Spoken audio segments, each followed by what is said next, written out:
하나님이 세상을 어떻게 만드셨습니까? 하나님이 사람도 어떻게 만드셨습니까? 하나님이 선하고 좋게 다 만드셨습니다. 그러므로 하나님의 말씀을 지키며 살아가는 인생은 반드시 기쁨 안에 살게 될 것이고 반드시 좋고 선한 삶을 살아가게 될 것입니다. 여러분, 하나님의 말씀이 딱 사라진 그 순간부터 우리는요 두려움에 쌓이게 됩니다. 하나님이 가나안 땅을 주시겠다고 12정탐꾼을 가나안 땅에 보냅니다. 그 중에 여호수아 갈렙은 그 땅의 거인들을 보고 왔습니다. 그 땅의 창과 칼들을 보고 왔습니다. 그런데 여호수아 갈렙은 저들은 우리의 밥이다, 하나님께서 주시겠다고 하셨으니까 저들은 아무것도 아니다 라고 말합니다. 반면에 하나님의 말씀을 잊었던 10지파는 거인을 보고 두려워합니다. 창과 칼을 보고 두려워하기 시작합니다. 차라리 광야에서 죽었으면 낫지, 어떻게 우리가 그 거인의 창과 칼에 무너지게 만드느냐 하며 밤새도록 질질 짜고 울어댔었습니다. 뭐가 없어졌을 때요? 하나님의 말씀을 잃어버렸을 때요, 잊어버렸을 때 10명의 정탐꾼들은 다시 차라리 우리가 종살이하는 게 낫지, 차라리 이 광야에서 그냥 죽는 게 낫지, 지레 겁먹어버리고 두려움에 쌓였다는 사실입니다. 하나님의 말씀대로 살지 않은 사람에게는요 분명 또다시 두려움이 엄습하게 되게 됩니다. 그래서 또 두려움이 엄습했습니다. 그리하여 사람들은요 그 두려움에 대해서 서로 모이기 시작했습니다. 그리고 그들의 생각을 모았습니다. 창세기 11장 1절이 그 두려움에 대한 그들의 행동들이 나타나기 시작합니다. 온 땅의 언어가 하나요 말이 하나였더라. 여기서 알려준 정보는요 두 가지가 있어요. 그때 당시에 한 공통된 말을 썼다라는 뜻을 전달해 주기도 하고, 또 한 가지는요 어쩌면 그들의 생각을 한데 모았다는 뜻이에요. 그들의 생각을 다 한데 모아가지고 이 모든 두려움과 엄습에 대해서 생각을 모아가지고 어떻게 하면 이걸 우리가 이겨낼 수 있을까라고 지금 행동하는 것을 말하고 있어요. 그렇게 생각이 모이고 사람들이 모여서 결정한 것이 뭐냐면 하늘에 닿을 성을 쌓고 자기들의 이름을 내고 흩어짐을 면하자라는 결론을 내게 되었습니다. 하나님과 같이 높아지고 높은 곳에 머물고 거기에 하나님 대신, 하나님의 이름 대신 자기의 이름을 내고 모이면 사람들도 신과 같이 하나님처럼 못할 것이 없다. 그러니까 흩어지지 말자라고 한 거예요. 여러분, 사실 오늘 이 본문에 인생들이 모여서 성과 탑을 쌓는다는 게 하나님께 대한 도전입니다.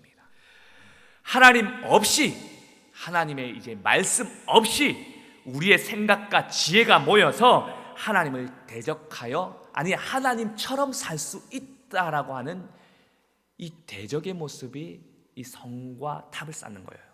아담과 하와를 속였던 그 사탄의 유혹은요 바벨을 짓기 이전에 그 사람들에게 유혹하는 그 방법에도 동일하게 적중하게 됩니다.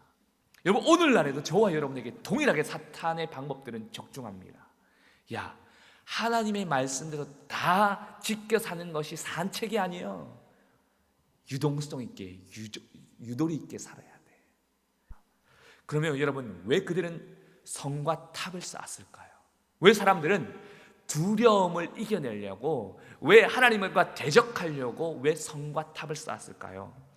왜 하나님께 도전하려고 성과 탑을 쌓았을까요?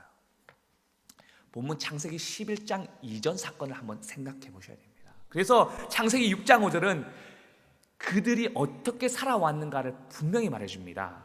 여호와께서 사람의 죄악이 세상에 가득함과 그의 마음으로 생각하는 모든 계획이 항상 악할 뿐임을 보시고, 사람들이 모이고 또 모여서 생각한 것들이 늘 악하고 이 죄로 가득한 것이었습니다.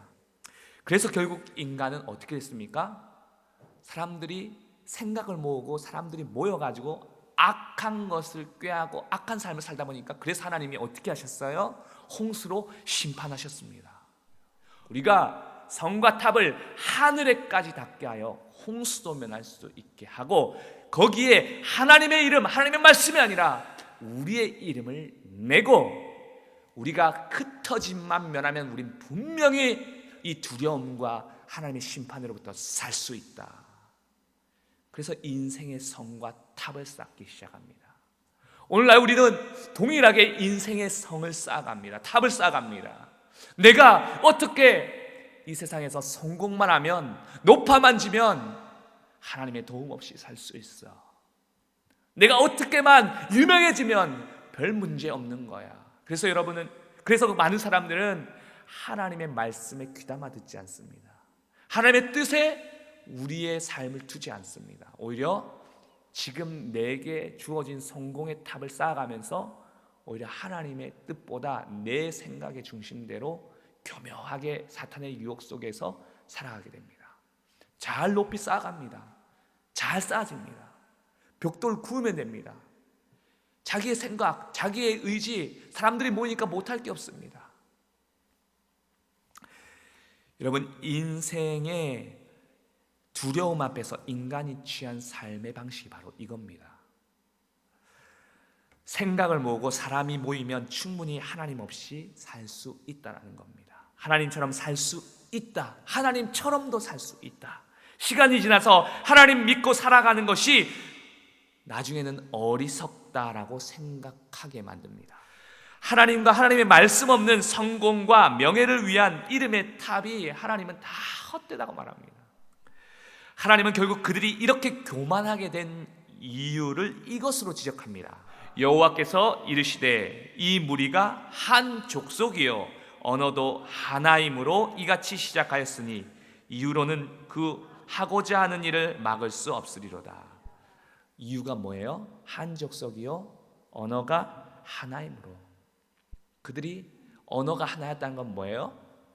그들의 생각을 모아가지고 한 생각이 겨우 이거란 거예요. 그렇게 높아가고 성공할 듯 보이는 삶이 교만인지도 모르고 모이기만 하면 세상의 것들로만 생각하고 말하더라는 것입니다. 반면에 여러분, 하나님의 사람들이, 그런 똑같은 부산 기장순복음교회 사람들이 모여가지고 생각을 모으고 또 그렇게 사람들이 모이면 뭐 하겠습니까? 하나님의 일을, 교회를 어떻게 또 충성되게 섬길까를 고민하고 생각하지 않겠습니까? 어떻게 하면 한 사람 또 전도할 사람들을 또 고민하며 한 영혼을 향한 하나님의 마음들을 또 생각해 보지 않겠습니까? 근데 여러분, 사람들이 생각을 모으고 사람들이 또 모이면은 어쩜 그렇게 자기의 이름을 내고 하나님 말씀 없는 삶에만 그렇게 말과 생각이 모이냐는 것이. 하나님은 그렇게 모인 생각과 삶을 어떻게 하셨습니까? 다 흩어놓았어요.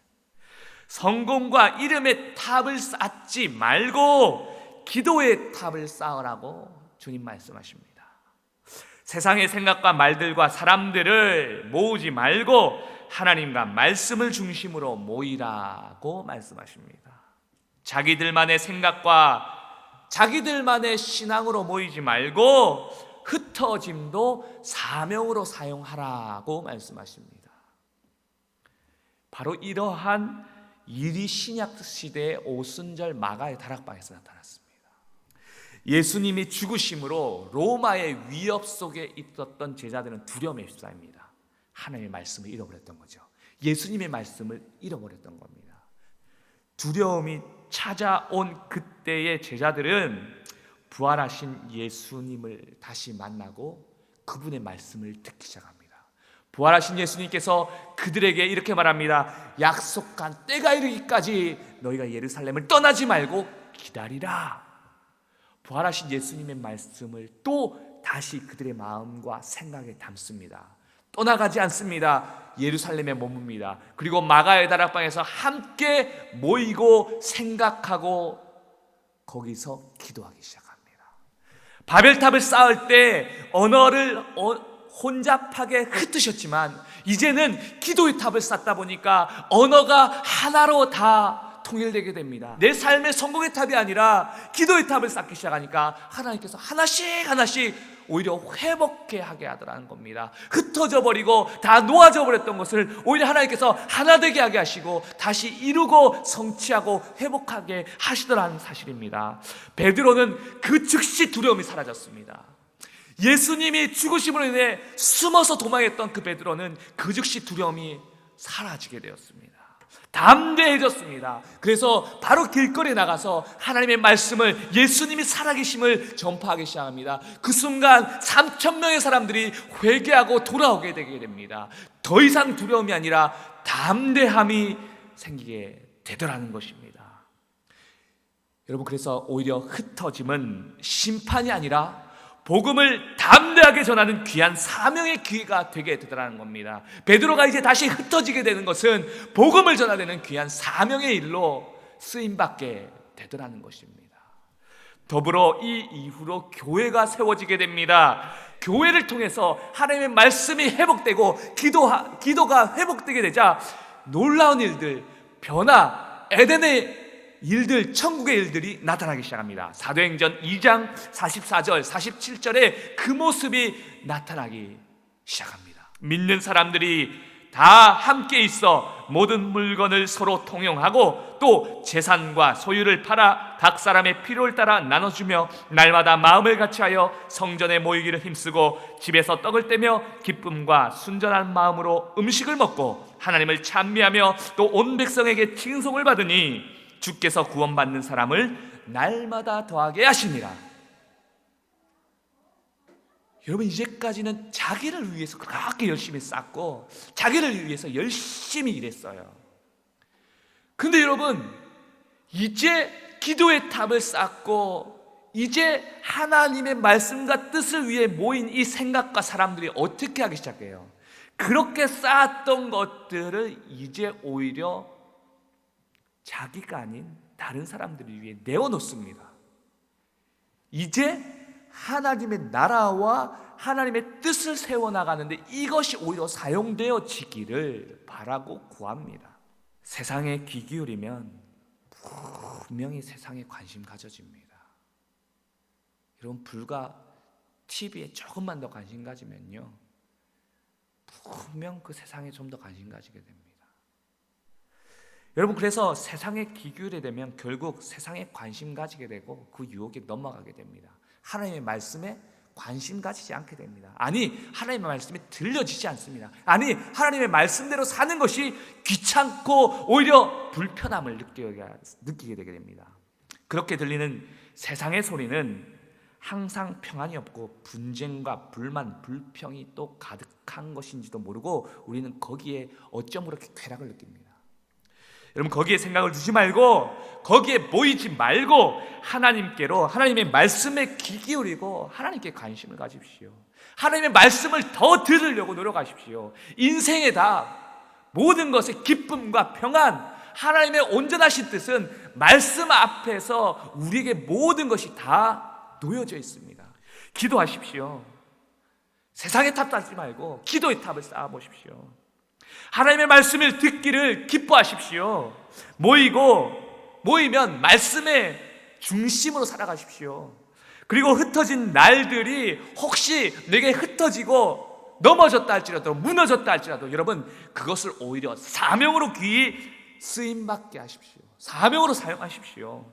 우리에게 향하신 좋으신 하나님의 뜻이 임재토록 여러분, 성령을 구하십시오. 말씀을 사모하고 성령으로 하나님 내 삶 가운데 이끌려가는 삶 될 수 있게 해달라고 우리 간절한 마음으로 우리 주여 한번 외치고 기도하기 원합니다. 택하여 세워